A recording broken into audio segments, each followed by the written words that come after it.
லேவியாகமத்தின் புஸ்தகம், லேவியாகமம் 26:11-12 வாசிக்கலாம். உங்கள் நடுவிலே என் வாசஸ்தலத்தை ஸ்தாபிப்பேன், என் ஆத்துமா உங்களை அரோசிப்பதில்லை. நான் உங்கள் நடுவிலே உலாவி உங்கள் தேவனாயிருப்பேன், நீங்கள் என் ஜனமாய் இருப்பீர்கள். ஹல்லேலூயா. ஆமாம், இந்த இஸ்ரேல் மக்களை பார்த்து சொல்கிறாள், நான் உங்களை அரோசிப்பதில்லை, அதாவது வெறுப்பதில்லை, தள்ளிவிடுவதில்லை, உங்களை அருவறுப்பதில்லை, உங்கள் மீது கோபமாயிருப்ப. அந்த அரோசிப்பது இல்லை அப்படிங்கிறதுக்கு நிறைய விளக்கம் இருக்குது. அதில் இவ்வளவும் எடுத்துக்கலாம். நம்ம வெறுப்பதில்லை, அருவறுப்பதில்லை. ஆமாம், நீங்கள் சில இடங்களில் பார்த்தீங்கன்னா மக்கள் சிலரை வெறுக்கிற மாதிரி நடந்துக்குவாங்க, நேசிக்க மாட்டாங்க, ஒரு அருவருப்பாக பார்ப்பாங்க. தேவன் அதுதான் சொல்கிறாரு, நீங்கள் எகிப்தில் அருவருப்பாக இருந்தீர்கள். ஏன்னா வசனம் நீங்கள் சம்பவத்தெல்லாம் படிச்சுன்னா ஆதியாகமம் புஸ்தகத்தில் எகிப்தியர்கள் வேறு, அதாவது இஸ்ரவேலர் கூட உட்காந்து சாப்பிட மாட்டாங்களாம். அப்படின்னா அவ்வளோ வெறுப்பார்கள். நீங்கள் ஆதியாகமம் 49 நினைக்கிறேன், 45, 46 நினைக்கிறேன்.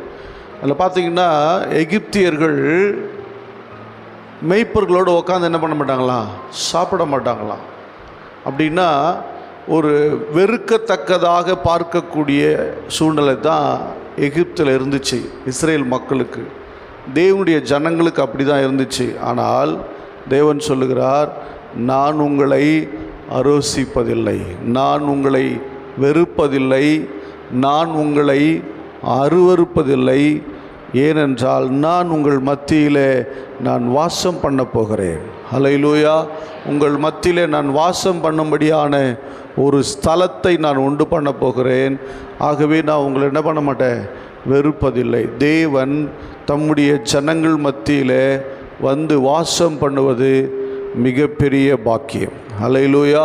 அவர் வந்து வாசம் பண்ணுவது மிகப்பெரிய பாக்கியம். அவர் சொல்கிறார், நான் உங்கள் நடுவிலே உலாவி வருவேன், நான் உங்கள் நடுவில் நான் அசைவாடுவேன். உலாவுதல், அசைவாடுதல், வாழ்வேன், இப்படி நிறைய எடுத்துக்கலாம். தேவன் நம் நடுவில் வந்துட்டான்.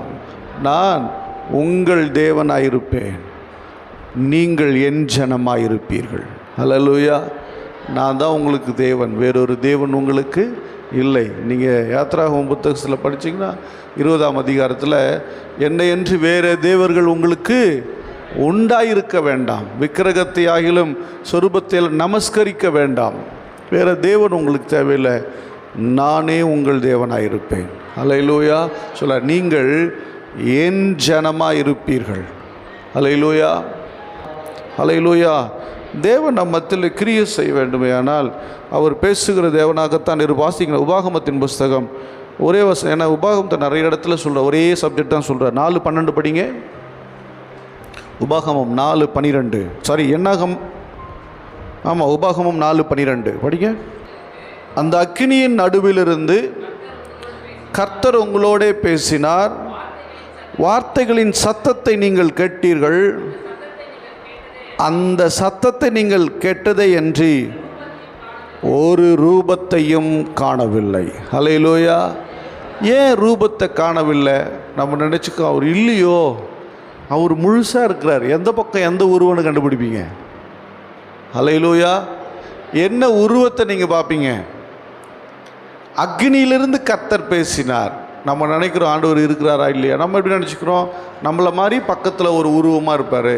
அப்படியாங்க, என்ன மாதிரி ஒரு உருவம். இப்போ நம்ம இயேசு கிறிஸ்துன்னு ஒரு உருவத்தை போட்டு இதுதான் இயேசு கிறிஸ்துன்னு ஐடென்டிஃபை பண்ணுறோம்ல, நம்ம பார்க்கல. இப்போ தேவன் இங்கே பார்க்க முடியல, அக்னியின் மத்தியிலிருந்து பேசுகிறார். எப்படி இருந்தாரா, வார்த்தை மட்டும்தான் கேட்டுச்சான், உருவத்தை அங்கே என்ன பண்ண முடியலையா, ரூபத்தை பார்க்க முடியவில்லை. ஏன் பார்க்க முடியல? அவருடைய உருவம் இவ்வளவு அல்ல, அது எல்லை கடந்ததாக இருக்கிறது. ஹல்லேலூயா. ஆவியான தேவனாய் இருக்கிறார், யாவருக்குள்ளும் அவர் வசிக்கிறார், யாவரோடும் இருக்கிறார். ஹல்லேலூயா. அக்கினியிலிருந்து பேசுகிறார். அக்கினியிலிருந்து பேச முடியுமா? ஏன் அப்படி வெளிப்பட்டார்னா, மக்களுடைய மனசில் வந்து இன்றைக்கி நமக்கு நெருப்பு ஒரு விஷயமா தெரியல, அன்றைக்கு நெருப்பு பெரிய விஷயம். அன்றைக்கு நெருப்பு பெரிய விஷயம். அது மத்தியிலேருந்து யாராவது பேச முடியுமான்னா அவர் சொல்கிறாரு, யாருமே அக்னிக்கிட்ட போகவே முடியாது அப்படின்னு இருந்த காலத்தில் அவர் சொல்கிறாரு, நான் அதன் நடுவிலிருந்து பேசுவேன். அல்லேலூயா. நீ எதிர்பார்க்கிற அக்னியை விட நான் பெரியவராக இருக்கிறேன். அல்லேலூயா. நீங்கள் சந்திக்கிற பிரச்சனைகளை விட, நீங்கள் பார்க்கிற போராட்டங்கள் எல்லாவற்றை விட தேவன் பெரியவராக இருக்கிறார். அல்லேலூயா. இவைகளெல்லாம் மாறி போகுமா, மாறி போகுமா, இது நடக்குமா, இது ஆகுமா, இது ஆகாதா என்று சொல்லி ஏகமான விஷயங்களை நாம் எடுத்துக்கலாம். அல்லேலூயா. நிறைய விஷயத்தை நம்ம பேசலாம். ஆனால் வேதம் சொல்லுகிறது, அவை எல்லாவற்றை பார்க்கிலும் இயேசு பெரியவராக இருக்கிறார். அல்லேலூயா. அவை எல்லாவற்றை பார்க்கிலும் தேவன் நல்லவராகவும் வல்லவராகவும் இருக்கிறார். அல்லேலூயா. அவர் சொல்கிறார், என்னுடைய வார்த்தையை அக்கினி பட்சித்து போட முடியாது. என்னுடைய வார்த்தை அக்கினி என்ன பண்ண முடியாது? பட்சித்து போட முடியாது. அது நடுவிலிருந்து தேவன் அப்படி காணப்படல. வார்த்தைக்கு அப்படின்னா அக்கினியும் அவர் உள்ளடக்கினவராக இருக்கிறார். அல்லேலூயா. எல்லாவற்றையும் அவரால் உள்ளடக்க முடியும், எல்லாவற்றையும் ஆண்டு கொள்ள முடியும்.